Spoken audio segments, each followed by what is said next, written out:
Vous êtes sur TV5 Monde, soyez les bienvenus dans ce nouveau numéro de Kiosque. Ravi de vous retrouver ici en plateau ou en podcast et bien sûr aussi sur les réseaux sociaux, sur Instagram, Facebook et Twitter avec le hashtag le mot dièse Kiosque. Voici tout de suite le sommaire. En Algérie, le Hirak ne s'essouffle pas. Ce 1er novembre, date anniversaire du début de la guerre d'indépendance, est-il un vendredi charnière? Après 8 mois et demi de manifestations pacifiques, l'heure est-elle à la désobéissance civile? Et dans quel état d'esprit est le régime? Les Libanais ont-ils obtenu gain de cause? Lutte contre la corruption, réforme de l'économie et édification d'un État civil non confessionnel. Pourquoi les promesses du président n'ont pas convaincu la rue? Plus largement, alors que les soulèvements populaires se multiplient, perdent-ils de leur puissance? La France a-t-elle un problème avec l'islam? Dans un pays qui compte entre 5 et 6 millions de musulmans, les polémiques s'enchaînent. L'attaque d'une mosquée par un retraité d'extrême droite survient au milieu d'un débat national tendu sur l'islam, souvent invoqué. Qu'est-ce que la laïcité française? Beaucoup de questions, on en parle avec nos kiosqueurs. Et nos kiosqueurs du jour, les voici. Sébastien Boussois, docteur en sciences politiques, chercheur associé à l'Université libre de Bruxelles et à l'Université du Québec à Montréal, chercheur sur les relations euro-arabes et les questions de terrorisme et de radicalisation. Vous êtes l'auteur de Daesh la suite aux éditions de l'Aube. Slimane Zeguidour, éditorialiste à TV5 Monde, pendant 25 ans grand reporter, notamment au Proche-Orient pour de nombreuses publications. Vous êtes un visage bien connu de nos téléspectateurs fidèles à 64 minutes Le Monde en français. Jean-Christophe Ploquin, rédacteur en chef de La Croix, quotidien français partenaire de Kiosque. On signalera le nouveau venu dans la famille, un hebdomadaire de fin de semaine, La Croix l'hebdo, qui a vu le jour il y a un mois. Enfin, Rosa Moussaoui, grand reporter au service international du quotidien français L'Humanité, vos terrains de prédilection, le Maghreb et l'Afrique de l'Ouest. Et puis, nous retrouverons tout à l'heure l'historien et économiste libanais Georges Korm depuis Beyrouth. Merci à vous quatre de participer à Kiosque. Soyez les bienvenus. C'est une semaine clé en Algérie. Avec ce 37e vendredi de mobilisation, les manifestants contestent l'organisation de la présidentielle le 12 décembre prochain. Ils réclament également la libération des prisonniers d'opinion. Parmi ces détenus, Samir Benlarbi. Voici son histoire, signée de notre correspondant en Algérie, Kamel Zaït, avec Anthony Fouchard. Il y a 2 mois, ils étaient 3 dans ce bureau, avant que leur collègue Samir Benlarbi ne soit arrêté en marge d'une manifestation contre le régime. Il est toujours en attente de son procès. Les autorités lui reprochent des publications jugées trop engagées sur les réseaux sociaux. Malgré son arrestation, ses amis n'ont rien perdu de leur envie de changement. C'est d'ailleurs ce que Samir leur a demandé. On savait qu'ils allaient arrêter des gens parmi nous pour qu'on oublie nos revendications initiales. C'est la stratégie du régime. Mais Samir et les autres détenus d'opinion nous ont dit « Continuez de vous battre pour le changement et pour le peuple et ne faites pas de nos libérations une priorité ». Samir n'est plus là pour manifester aux côtés de Fateh Benamou, comme tous les mardis et vendredis depuis le début du mouvement de contestation. À force d'occuper la rue, ils ont obtenu la démission d'Abdelaziz Bouteflika. C'était en mars dernier, 7 mois ont passé depuis.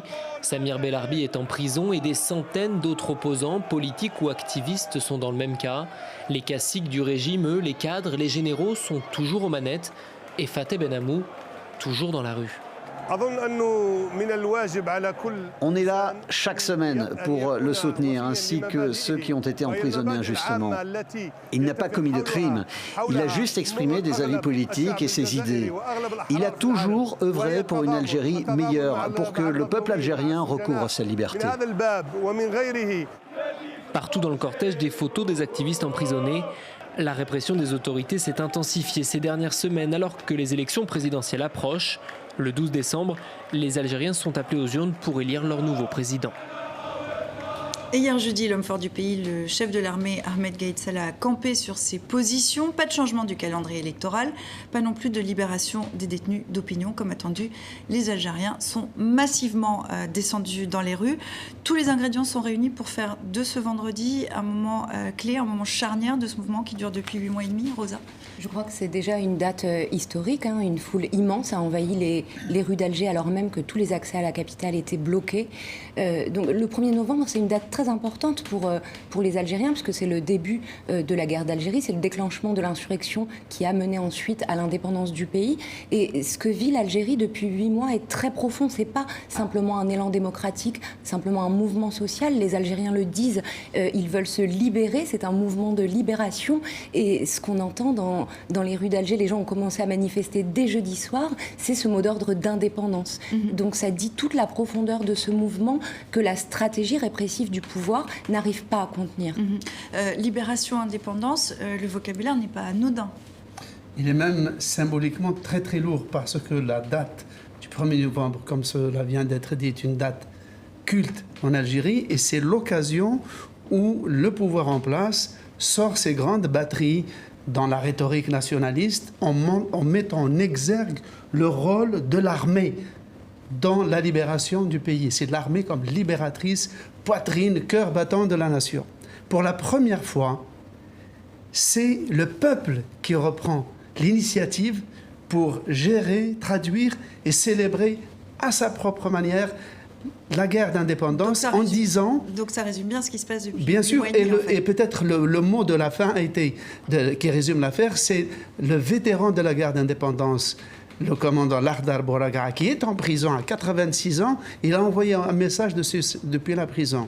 Il a dit à peu près, ma génération a libéré le territoire, à vous de libérer la patrie. C'est aussi un vendredi de tous les dangers aujourd'hui, Rosa ?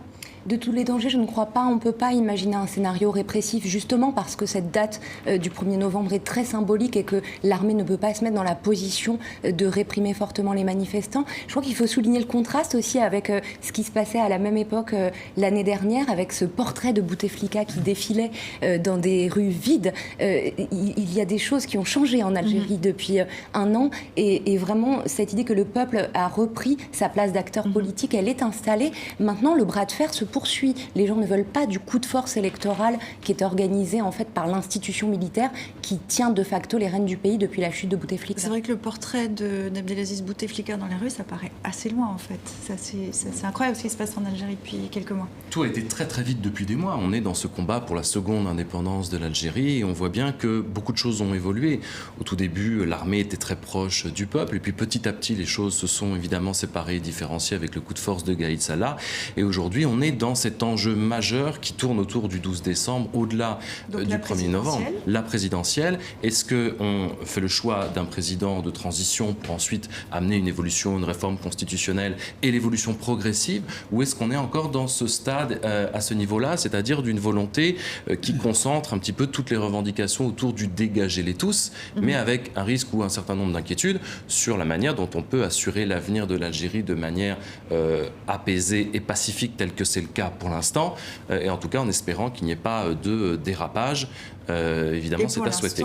Et pour l'instant, c'est quand même plutôt dégagez-les tous. C'est-à-dire que cette présidentielle, c'est un vrai point de blocage.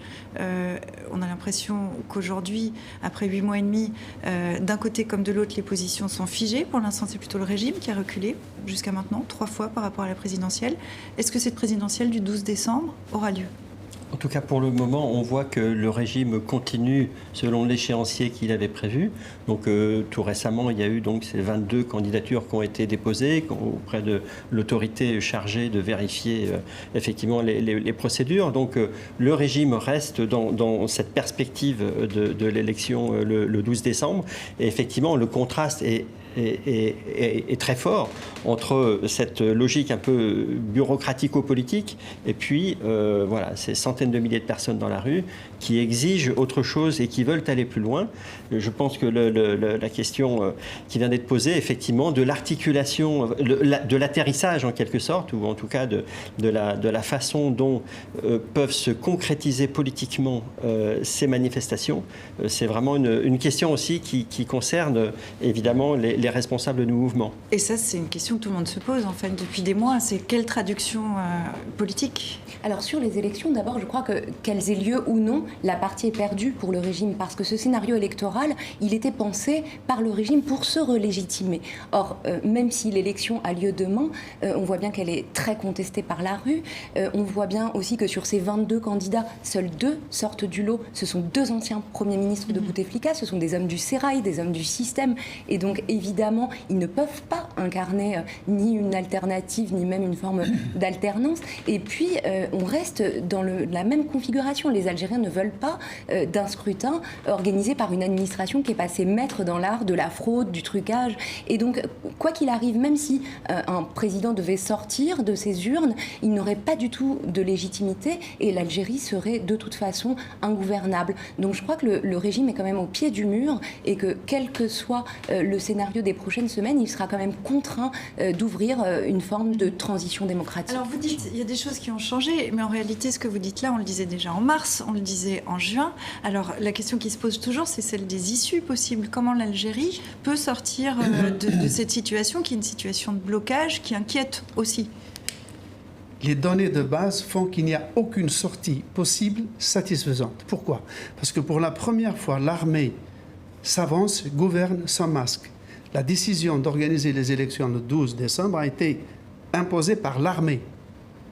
Donc, un recul sur cette décision serait un désaveu pour le responsable de l'armée qui confierait au suicide politique. Et en plus, ce serait la 3e annulation d'un scrutin présidentiel. Tout ça, en quelques mois, peu de gens survivraient à un tel désaveu. Maintenant, si les élections ont lieu et que donc l'armée a obtenu son élection, ce serait une victoire. Mais quelle victoire pour une armée de vaincre son propre peuple, qu'elle est chargée en principe de défendre. C'est-à-dire, pourquoi je dis qu'il n'y a pas de solution heureuse? Parce que la population, les gens qui manifestent ne veulent pas de ces élections. L'armée les veut. Ce qui veut dire que jamais les positions n'ont été aussi irréconciliables. Et on ne voit pas qui va reculer. C'est-à-dire que l'impasse, c'est cette impasse qui est lourde de danger. Il n'y a pas de solution heureuse, mais il peut y avoir malheureusement une solution malheureuse. Donc à ce stade-là, je suis plus nuancé. Je m'interroge quand même encore une fois, la manière dont on peut transformer cet essai, qui depuis des mois traîne. Il y a la proposition effectivement de cette élection du 12 décembre. Est-ce qu'on ne peut pas imaginer passer par un président qui soit un président de transition, puis petit à petit avancer, parce qu'on est quand même dans un stade à la fois de ce que revendique la rue, entre guillemets, j'aime pas trop l'expression, mais ce que revendiquent les Algériens est légitime à 100%.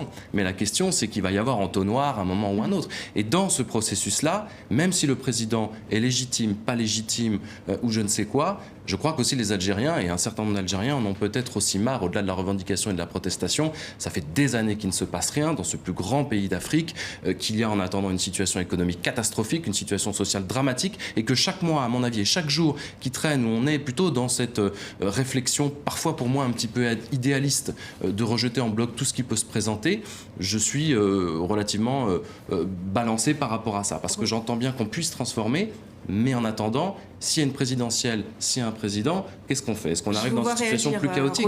Oui, je crois que les Algériens n'ont pas du tout confiance dans les personnalités qui, demain, pourraient être présidents. En tout cas, ils n'y voient pas un président de transition. Ça fait maintenant plus de 6 décennies que ce système politique est en place. Il est usé jusqu'à la corde. Les Algériens veulent en changer, ils veulent tourner une page. Et il y a des issues possibles. Je crois que tous les ingrédients sont réunis en Algérie pour une transition démocratique apaisée. Voilà un peuple qui manifeste depuis 8 mois sans le moindre incident, de manière extrêmement pacifique, qui est prête au dialogue, mais qui dit nous voulons dialoguer entre nous et pas pour recycler finalement ceux qui incarnent ce système-là. Et des propositions ont été avancées, l'idée d'une instance avec des personnalités consensuelles qui conduiraient la transition, l'idée de l'élection d'une assemblée constituante.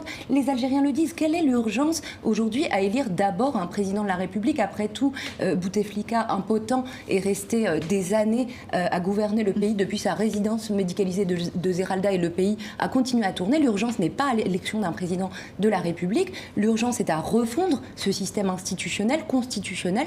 Et puis, il y a des mesures, je crois, très rapides que les Algériens attendent. D'abord, la libération de tous ces détenus politiques, ces détenus d'opinion. Ils sont plus d'une centaine aujourd'hui dans les jours. Une grève illimitée des magistrats et des juges. Alors, ça, c'est une complication plus supplémentaire. d'autres grèves qui s'annoncent. Il y a un vrai malaise dans la magistrature parce que on impose aux magistrats de prononcer des condamnations qui sont absolument scandaleuses. Avec d'autres grèves qui s'annoncent, avec peut-être aussi un tournant après 8 mois et demi de mobilisation, de manifestations pacifiques. Est-ce que là, on commence à voir les graines, les pousses d'une désobéissance civile qui s'organise? Alors, je ne sais pas si c'est désobéissance civile ou le terme de grève, effectivement. Mais donc, ça veut dire quand même un État qui va être de plus en plus un peu paralysé à tous les niveaux. Moi, ce que je trouverais intéressant, c'est de regarder ce qui s'est passé ailleurs, dans d'autres pays arabes récemment, en termes de transition. Et ce n'est pas pour dire qu'il y a une solution clé en main pour les Algériens aujourd'hui, mais ce qui est remarquable quand même, c'est que quand on regarde au Soudan, il y a eu effectivement de très fortes tensions. Au Soudan, la rue a chassé le président. Voilà, et puis ensuite, l'armée, il y a eu un face-à-face également entre la rue et l'armée, et il y a eu effectivement une instance un peu de coordination, une médiation extérieure, ça me paraît très intéressant, avec un médiateur qui est même devenu prix Nobel de la paix, le Premier ministre éthiopien. Ce schéma a été rejeté par le chef d'état-major algérien, la comparaison avec le Soudan. Oui, tout à fait. Qu'il trouvait infamante. Exactement. Et alors, une autre possibilité, mais ça ne plaira pas non plus au chef d'état-major algérien, mais c'est effectivement la Tunisie, où là, effectivement, il y a eu, finalement, les institutions ont été mises de côté, il y a eu à nouveau un processus constitutionnel, et dans une situation assez tendue, mais où il y a eu une conscience forte de la part des élites tunisiennes qu'il fallait rester en paix et qu'il fallait surtout pas basculer dans la guerre civile. Je ne crois pas que les Algériens veuillent vraiment d'une médiation extérieure. Ils sont très jaloux de leur indépendance. Oui, mais c'est très vrai, mais c'est quand même une question que je pose. Oui, en tout parfois, c'est pas mal d'avoir quelqu'un de l'ONU ou quelqu'un de l'OUA, je ne sais pas. C'est pas une atteinte à la fierté algérienne. C'est un regard extérieur Il y a un rejet dans ce mouvement, un rejet très très fort de toutes les ingérences étrangères, qu'elles viennent des Occidentaux, qu'elles viennent des pays du Golfe. Elles s'expriment aujourd'hui dans la rue et c'est une dimension extrêmement importante et c'est une réponse forte à ces militaires qui accusent les protestataires d'être à la solde de puissances étrangères. Vous l'avez très justement reprécisé, est-ce qu'on parle de médiation ou est-ce qu'on parle d'ingérence? C'est deux choses évidemment complètement différentes et du coup la comparaison entre l'Algérie et le Soudan avait quand même pour point commun et pour focale les Émirats Arabes Unis. Bien sûr, aucun de ces pays-là n'a envie aujourd'hui. Gaïd Salah prend ses informations encore par une ligne rouge directement auprès de Mohamed Ben Zayed. C'est évidemment un peu problématique pour des Algériens qui veulent cette indépendance totale et c'était la même chose avec ce qu'ils avaient essayé de faire du côté du Soudan. Donc évidemment, et en plus la France du coup n'est pas la mieux placée. Donc on entend tout à fait que les Algériens évidemment aient cette envie d'autonomie, d'indépendance totale. Même avant de parler de médiation, c'est qu'il n'y a pas d'instance, au moins de discussion entre le régime et la population. Car on a un peu idéalisé le mouvement du Hirak, mais ce mouvement du Hirak, 9 mois après, est incapable de désigner ne serait-ce qu'un porte-parole, d'avoir un site web où on peut le contacter, d'avoir une direction ou une coordination nationale, ne serait-ce qu'à titre provisoire, car tout de même, pour divorcer, il faut quand même, discuter, il faut négocier. Oui, c'est sa faiblesse et c'est la faiblesse aussi. Moi, je crois que c'est Regardez par exemple, Aoun, dès la première semaine, le président Aoun est allé devant la télé et il a dit aux manifestants, désignez de représentants, venez. Je suis prêt à écouter vos inquiétudes et je vous transmets les miennes.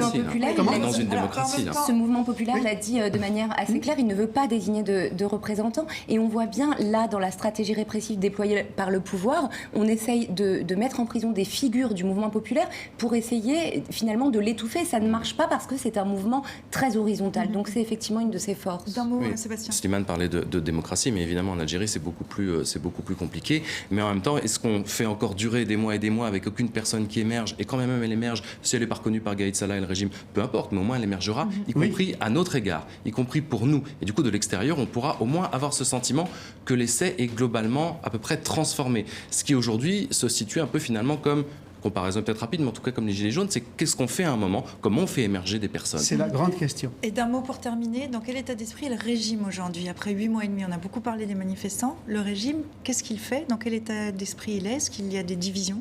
Moi, je crois qu'ils sont faire. Les dernières déclarations de Gaïd Salah sont très dures vis-à-vis des protestataires, vis-à-vis des manifestants. Je crois qu'il y a des intérêts colossaux aussi en jeu qui font que ces gens s'accrochent. Il faut savoir que ces dernières semaines, des contrats de gré à gré ont été passés. On permet à des multinationales étrangères de pouvoir exploiter des gisements gaziers, pétroliers, d'engager l'exploration s'agissant du gaz de schiste, alors que c'est complètement rejeté par la population. Et je crois que les intérêts économiques colossaux qui sont aujourd'hui en jeu en Algérie expliquent aussi la difficulté à déraciner ce système. Donc cette durée les arrange peut-être aussi. Vraiment d'un mot pour terminer, Oui. Slimane, très rapide. Alors l'attitude du régime laisse vraiment perplexe. Quand on regarde les médias, la télévision d'État chaque soir, il n'y a aucune image sur les manifestations.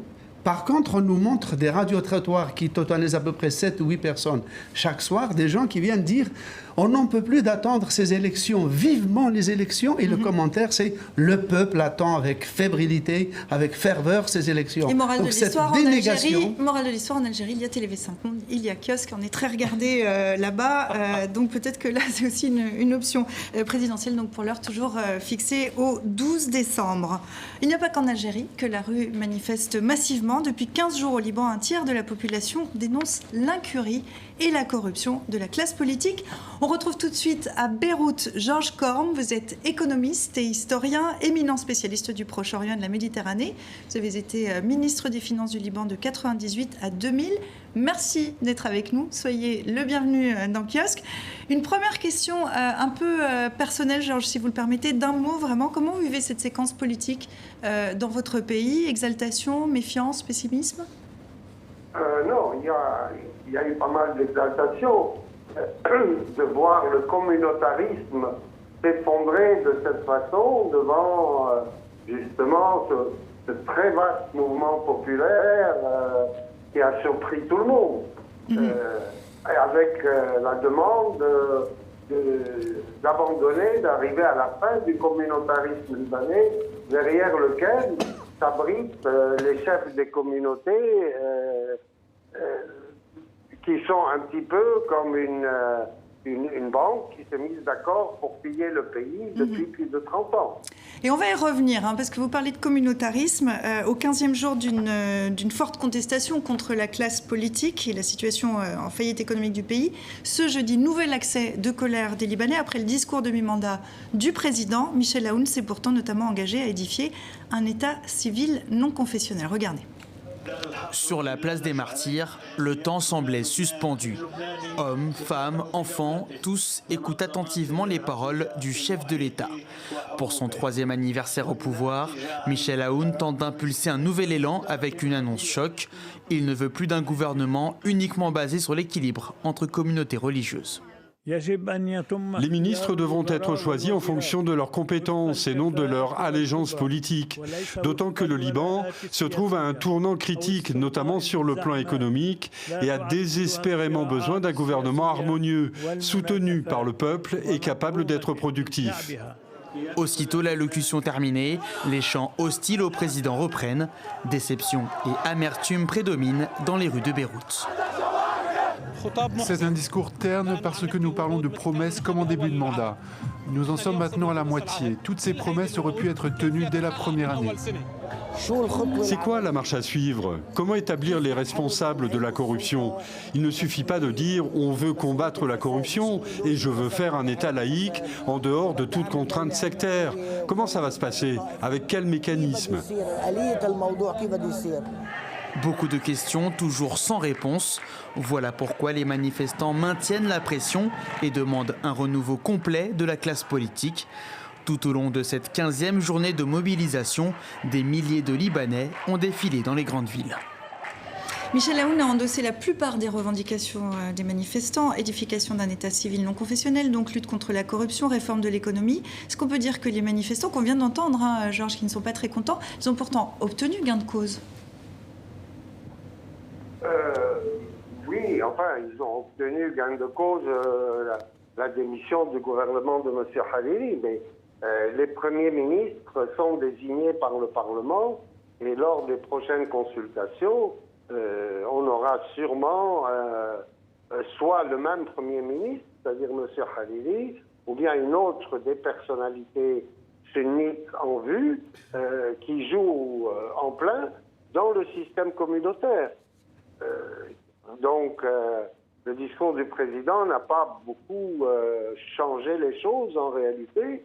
Et puis, je crois qu'il ne faut pas oublier aussi que malgré un désenchantement de larges franges de la population, le président de la République a un parti qui le soutient très fermement et qui est nombreux et qui a, elle aussi, une forte présence dans la rue. Donc, la situation n'est pas encore éclaircie, loin de là. Vous parliez tout à l'heure des histoires de confessionnalité. Est-ce que là, quand même, quand on écoute Michel Aoun, on n'a pas l'impression, et surtout quand on écoute les Libanais dans la rue, qu'il y a un tabou qui est en train de sauter sur cette question de la confessionnalité au Liban? Oui, dans la rue, chez les manifestants, dans le Hirak, comme on dit chez nous, chez les manifestants, ce qui a été magnifique à observer, c'est qu'effectivement, le communautarisme est complètement tombé et que le langage était un langage civil, laïque.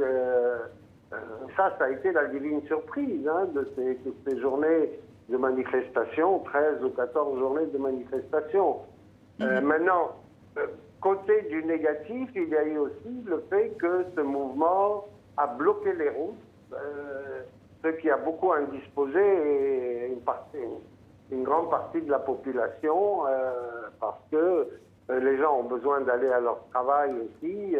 On ne pouvait pas complètement immobiliser le pays pendant ces journées. Donc ce ne sont pas tous les Libanais, vous nous dites là, ce ne sont pas tous les Libanais qui manifestent dans la rue, vous le rappelez? Ah oui, non, ce ne sont pas. On a eu des manifestations qui étaient en faveur du général Aoun, on a eu des manifestations en faveur de tel ou tel autre leader communautaire. Et c'est bien de le rappeler aussi. Mais dans les périphéries. Georges, vous restez avec nous, vous intervenez évidemment quand vous voulez, vous nous faites un signe. Jean-Christophe, sur ces histoires de confessionnalité, c'est le Liban moderne, pour l'appeler comme ça, qui est basé là-dessus. C'est un bouleversement, vous pensez? Alors, pour rappeler, donc, le confessionnalisme, effectivement, c'est l'organisation du système politique qui prend en compte, en quelque sorte, les grandes communautés religieuses qui existent, et notamment la communauté chrétienne maronite, la communauté musulmane sunnite, la communauté musulmane chiite et la communauté druze. Et donc, le confessionnalisme au Liban, c'est la façon dont ces différentes confessions, en quelque sorte, se sont distribuées le pouvoir, se sont réparties le pouvoir, parfois après la guerre civile, donc c'est aussi c'est après la guerre civile et pour mettre fin à la guerre civile que cet équilibre entre les grandes confessions a été organisé. Ça fait des années et des années que notamment les jeunes Libanais veulent se séparer de ce système-là. Et je pense que ces manifestations, comme le disait Georges Corme, a bien montré cette aspiration qui est extrêmement puissante dans une partie de la population, mais je pense que dans une autre partie, le confessionnalisme reste perçu comme une sorte de police d'assurance qui leur permet de toute façon, d'une façon ou d'une autre, de pouvoir peser, voire de pouvoir paralyser les institutions si jamais les intérêts de cette communauté ne sont pas respectés.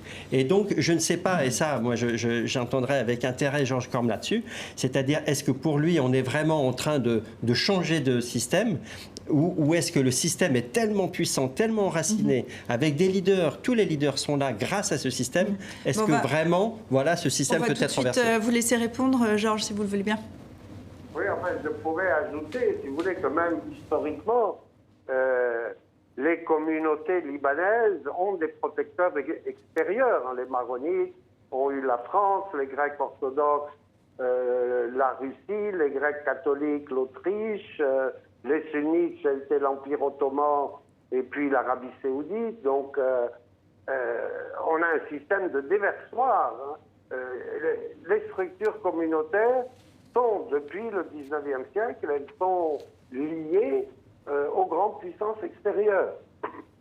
Et d'ailleurs, les premiers massacres qu'a connu le Liban moderne, ça a été un reflet entre maronites et druzes, c'était le reflet de l'affrontement entre les deux impérialismes britanniques et français dans cette région du monde. Aujourd'hui, si on revient à 2019, il y a une urgence sociale, économique, Sébastien. L'urgence, elle est... qui est paralysée, qui est au bord du bout. L'urgence est ancienne. Beyrouth était la banque du Moyen-Orient. Tout ça est glissé progressivement vers le Golfe. Les mouvements de 2005-2015 avaient des raisons profondément économiques et sociales. On retrouve toujours ce ferment-là, d'ailleurs, dans l'ensemble de la région. On est parti d'une volonté de taxation des conversations WhatsApp, et puis finalement tout se concentre et se cristallise un moment pour une sorte de grand changement civilisationnel. Et là, le Liban est un peu en train de vivre sa nouvelle ou seconde indépendance, puisque ce système confessionnel on parle d'État de Liban moderne, je l'entends bien, mais est un héritage de la France et du mandat 1920-1943. Et je crois que les jeunes, évidemment, ont envie probablement de passer à autre chose. Tout ça ajouté avec des vagues de déstabilisation et de population suite aux nombreuses vagues de réfugiés qui sont arrivées depuis les Palestiniens jusqu'aux Syriens d'il y a quelques années. Tout ça crée des déséquilibres profonds dans une population qui est déjà extrêmement complexe sur un territoire qui est un mouchoir de poche. Alors déjà, à propos des banques, il faut rappeler qu'elles étaient fermées pendant 15 jours. Elles n'ont réouvert leurs portes qu'aujourd'hui. Une des raisons, c'est que les Américains veulent punir le Hezbollah et l'empêcher de recevoir de l'argent extérieur. Du coup, toutes les banques ont fermé. Ça, c'est le premier point sur le plan économique. Sur le plan du confessionnalisme, ce confessionnalisme était à la fois un carcan tellement aliénant qu'il empêche les Libanais de se marier entre eux, puisque le mariage civil n'est pas reconnu. Quand un Libanais chrétien et une musulmane veut se marier, ils sont obligés d'aller à Chypre se marier à l'extérieur pour ensuite faire valider leur mariage. Et ce qui se passe, je parle sous le contrôle de Georges Corm, c'est, je crois, la première fois qu'un président libanais annonce qu'il veut abolir le système confessionnel, qui était un carcan et un tabou. Est-ce que c'est le cas, Georges? C'est vraiment une première? Oui, non, c'est pas une première. Il y a eu beaucoup de partis politiques laïques au Liban, et c'est complètement transcommunautaire. Beaucoup ont réclamé depuis bien longtemps, moi le premier, qu'on annule le fameux arrêt du haut-commissaire de 1936 qui a créé ce qu'il a appelé les communautés historiques, en disant il sera créé par la suite une communauté pour les Libanais de droit commun qui ne veulent pas se reconnaître dans une des communautés historiques. Donc cette notion de communauté historique, elle est pas tout à fait compatible, évidemment, sur le plan juridique avec les droits de l'homme. Qu'on soit bouddhiste, qu'on soit évangéliste, qu'on soit de n'importe quelle religion, il faudrait que tout ça soit libre au Liban, et non pas réglementé sur un vieil arrêté de haut-commissaire de 1936, dont, à mon avis, il faut se débarrasser, ou du moins inverser en disant que l'ordre des statuts personnels, le mariage, l'héritage, etc., est du domaine de la loi civile, sauf si un Libanais demande à être soumis à la loi de sa communauté religieuse. Quand on entend... Georges, est-ce que c'est la première fois qu'un président de la République, en l'occurrence Michel Aoun, annonce qu'il veut abandonner le système confessionnel? Oui, mais c'est-à-dire, ce qui s'est passé aussi ces derniers temps, c'est que une partie ou certaines personnalités, notamment le gendre du président, ont fait un petit peu feu de tout bois en disant les maronites ont été marginalisés, il faut rétablir leurs droits. Et ça, évidemment, c'est quand même aussi une attitude de type communautaire. Donc là, ce n'est pas facile de se retrouver dans le dédale des positions des uns et des autres. En tout cas, quand on entend ce qu'on dit là depuis quelques minutes, on a vraiment l'impression, Sébastien, que le Liban a besoin de faire un saut, c'est un peu ce que vous soulignez tout à l'heure, il a besoin de faire un saut dans le présent, c'est ça? Oui, ou dans le futur, enfin en tout cas en passant par le présent probablement. Ce qui est clair, c'est que c'est ce qu'on disait, ce système paraît évidemment tout à fait archaïque pour ces jeunes Libanais. Vous vous rendez compte que la femme libanaise ne donne pas la nationalité à ses enfants. J'ai un ami qui est français, qui est marié avec une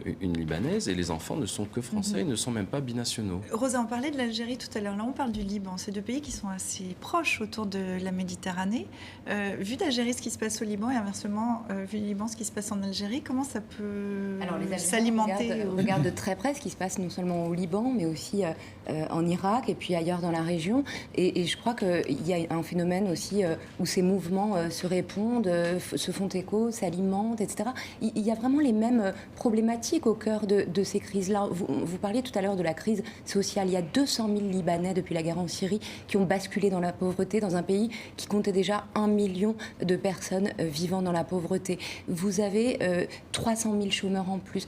Et ce système, effectivement, confessionnel, communautaire, dont Georges Corme le rappelait, il a pris corps pas pendant la guerre civile, mais sous le mandat français, il est périmé aujourd'hui, il ne répond pas à ces besoins-là. Je crois que ces révoltes-là, elles sont en train aussi de casser l'idée que ces peuples arabes seraient congénitalement inaptes à la démocratie ou alors qu'ils seraient forcément sensibles et acquis au conservatisme social, politique et moral des islamismes. Je crois que tous les peuples de la région sont à la recherche d'une alternative de progrès social, de liberté, et que ces systèmes politiques, que ce soit le système algérien qui est une sorte de semi-dictature militaire ou ce système confessionnaliste libanais ne répondent plus du tout aux aspirations de ces populations. Alors rapidement, ensuite Jean-Christophe. La révolte libanaise et algérienne, c'est que les gens ne se révoltent pas seulement contre un régime corrompu, incompétent,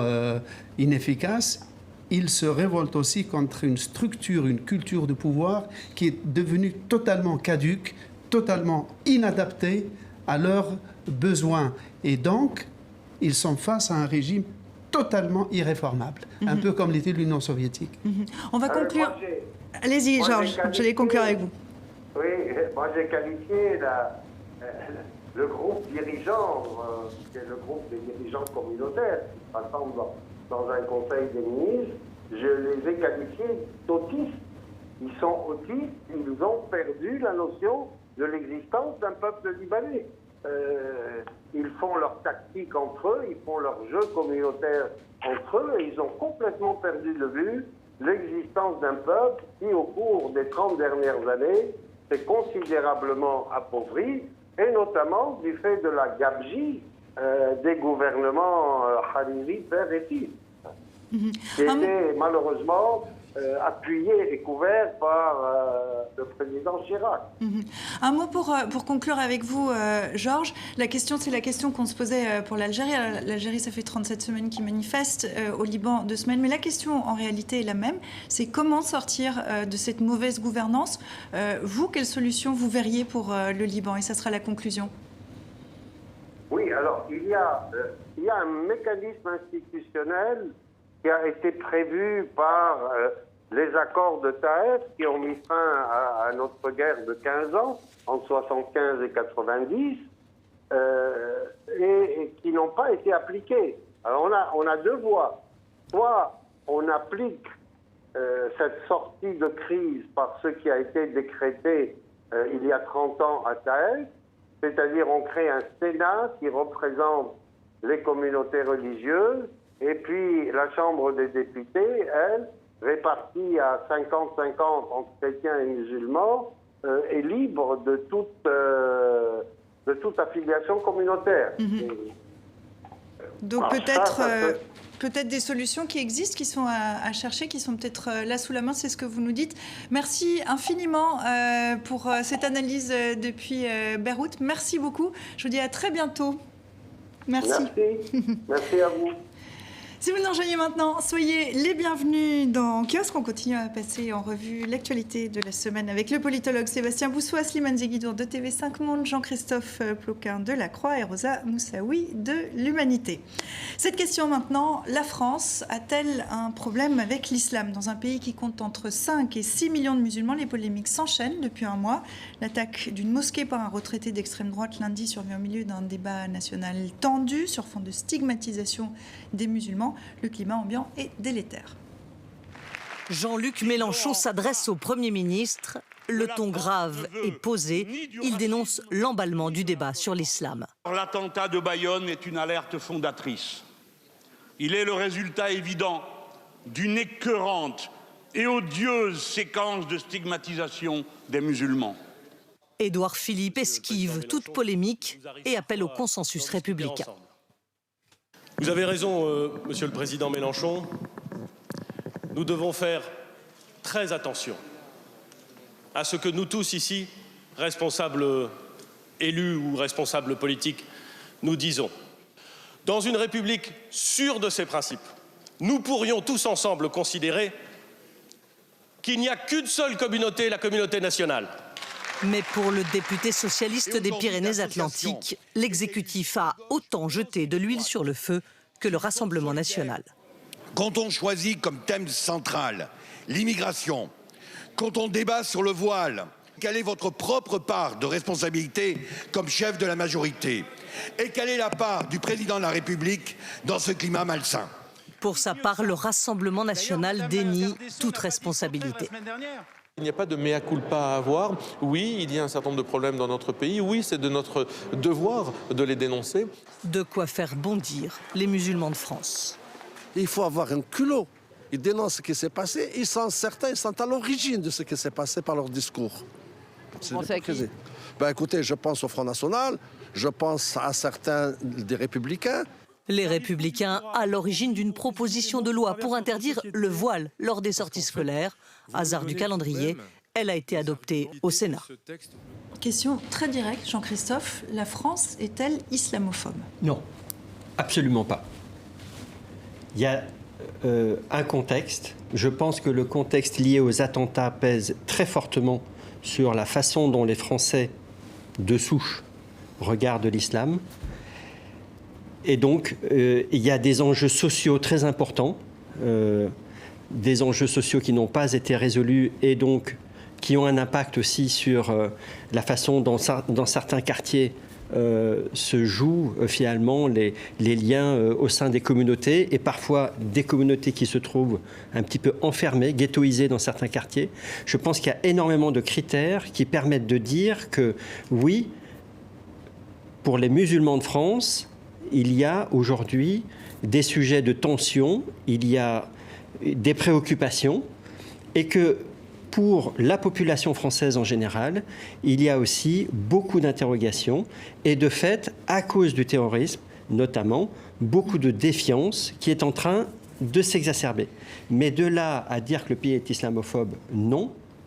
Les musulmans de France vivent depuis très longtemps en France. Et surtout, je voudrais dire qu'il faut arrêter de dire les musulmans.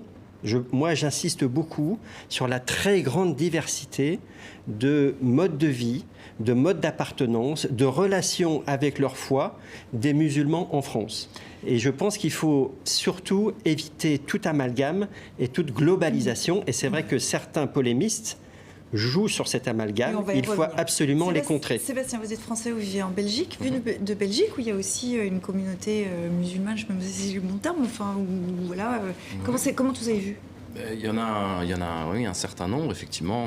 On brandit souvent l'idée de dire qu'en 2030, Bruxelles sera majorité musulmane. Je dirais que le modèle, il est plus sur celui presque de l'Angleterre. Pendant longtemps, il y a eu cette forme de communautarisme, entre guillemets, presque silencieux. Et puis les attentats ont réveillé de toute façon, à Paris comme à Bruxelles, le malaise. Il y a une différence entre la France et la Belgique, c'est que la Belgique a ce système de neutralité. C'est-à-dire que l'État n'intervient pas directement, mais pour qui veut veut bien être reconnu. Alors sur les églises, par exemple, les curés sont payés directement par l'État, mais également leur pension, comme on dit, ou leur retraite. Sur les mosquées, c'est au cas par cas. C'est la mosquée qui veut être reconnue. En réalité, elles ne le veulent pas globalement. Alors à ce moment-là, il y a une forme de soutien. Concernant le voile, c'est au cas par cas. En tout cas, en ce qui concerne les écoles ou les institutions publiques, on a eu les mêmes débats. La question des écoles primaires, il n'y a pas de voile à l'intérieur même des écoles. Concernant d'autres institutions publiques, on a des administrés, des personnes des administrations publiques qui portent le voile. Rosa, vous travaillez principalement sur le Maghreb, l'Afrique de l'Ouest, où il y a pas mal de pays musulmans. Comment tout ça est perçu, ce climat qu'il peut y avoir en France et ces discussions qui reviennent en permanence? Les gens regardent ça avec stupéfaction à l'extérieur de l'Europe. Je crois qu'il y a une dimension effectivement hystérique et irrationnelle de ces polémiques, qui sont par ailleurs instrumentalisées à l'approche d'échéances électorales et aussi parce que la course à la présidentielle est déjà lancée. Présidentielle qui est dans 2 ans et demi. Oui, mais disons que l'instrumentalisation de ces débats sur l'islam compte sur la scène politique française. Ça a pris une place complètement démesurée. Et là, il faut revenir à la raison et rappeler 2 principes simples qui sont, je crois, des pierres angulaires de la construction républicaine qui est celle de la France. La première, c'est que le racisme est interdit en France. Ce n'est pas une opinion, c'est un délit. Et qu'il est interdit de faire subir des violences physiques, verbales ou des discriminations à quelqu'un à raison de sa couleur, de son origine ou de ses convictions religieuses. Le deuxième, c'est le principe de laïcité. Le principe de laïcité, c'est simple, c'est ce qui organise notre liberté de croire ou de ne pas croire, notre liberté de conscience, qui organise la séparation des églises et de l'État. Mais ce principe de laïcité, il n'impose pas la neutralité des individus dans l'espace public. Il impose la neutralité des institutions. Donc, si une femme veut se balader dans la rue avec le voile, si quelqu'un veut se balader dans la rue, un homme avec une kippa ou quelqu'un avec une croix, c'est tout à fait autorisé aujourd'hui en France. Quand vous l'expliquez comme ça a l'air assez clair. Alors pourquoi il y a ces histoires qui reviennent, le voile régulièrement, il y a un pic, on s'interroge, alors on stigmatise, c'est ce qui ressort. Les musulmans, alors pardonnez-moi Jean-Christophe, se sentent peut-être un petit peu stigmatisés. Pourquoi cette récurrence? On a l'impression que c'est des débats qui reviennent en permanence. Est-ce qu'il y a des raisons historiques aussi? Écoutez, c'est même le plus vieux débat de la République, le statut de l'islam en France. L'islam fait partie de l'espace politique français depuis la Deuxième République en 1848, qui a décrété que l'Algérie était une extension du territoire français. Donc depuis 1848, l'islam fait partie de la domesticité française, comme on dit, à ceci près que les citoyens, mais que les musulmans n'étaient pas citoyens, mais sujets jusqu'en 1958. Et c'est là le problème. Pourquoi? Parce qu'il fallait que des républicains démocrates pétris de lumière justifient pourquoi sur le territoire de la République, c'est-à-dire dans l'Algérie française, il y a 2 statuts juridiques, celui du citoyen complet et du sujet. Et c'est là qu'un certain orientalisme militaire a développé l'idée que ce n'est pas la République qui refuse de leur donner la citoyenneté, c'est leur religion et leur tradition qui les rend inaptes de cela. Juste une remarque historique sur la question du voile. Il y a 60 ans, en France, le voile était déjà discuté politiquement. Et à Alger, en 1958, on a organisé une séance publique devant 100 000 manifestants, une séance de dévoilement de femmes musulmanes en Algérie, précédée par une campagne d'affiches « Tu es jolie, pourquoi tu ne veux pas te dévoiler ?» Donc, on est dans quelque chose de très ancien, mais la ruse, si je puis dire, dans l'inconscient de notre classe politique, c'est de dire c'est normal, l'islam est nouveau, c'est totalement incongru, inédit. L'islam n'est pas nouveau en France aujourd'hui. On voit quand même que ça revient souvent dans le champ politique. Est-ce qu'aujourd'hui, un parti comme le Rassemblement national de Marine Le Pen a une responsabilité? Pourquoi je pose la question? Parce que l'attaque de la mosquée, c'est un retraité d'affiliation Front National à l'époque. Éric Zemmour, le polémiste qui va chez Marion Maréchal Le Pen et qui, en direct sur une chaîne d'actualité en continu, tient des propos haineux. Est-ce qu'il y a une responsabilité du Rassemblement national? Je crois que plus Marine Le Pen se tait et plus les intentions de vote augmentent. C'est ce qu'on nous a dit cette semaine. Je crois que ça ne se cantonne pas uniquement à Marine Le Pen, ou en tout cas celle qu'elle aurait inspirée. Parce qu'en réalité, Marion Maréchal essaye largement de s'en démarquer. Il suffit du président Macron, qui fait partie des premiers présidents à avoir donné des interviews aussi directes à Valeurs Actuelles, par exemple. On va regarder la une, parce que vous faites bien de le voilà. souligner. C'était jeudi, donc Valeurs Actuelles, hebdomadaire conservateur, très conservateur, voire parfois... très limite sur la question de l'islam. Voilà, qualifié d'extrême droite. Et donc Emmanuel Macron, cette semaine, donne un long entretien, une douzaine de pages. Oui, donc ça prouve bien qu'en fait, en réalité, le Rassemblement national n'a pas grand-chose à faire en ce moment. Et de toute façon, ce qui se passe même au sein des Français, moi je dis toujours que c'est en ça que Daesh a réussi, parce que Daesh a réussi à faire croire que les musulmans n'étaient pas bien, pour les pousser au départ à aller rejoindre la Syrie et l'Irak. Mais en réalité, c'est comme s'il avait réussi à présenter que le verre était déjà dans le fruit, si je puis dire. C'est-à-dire que la situation est grave. L'objectif du groupe État islamique, c'était de diviser la société française. Est-ce qu'ils y sont parvenus 4 ans après les attentats?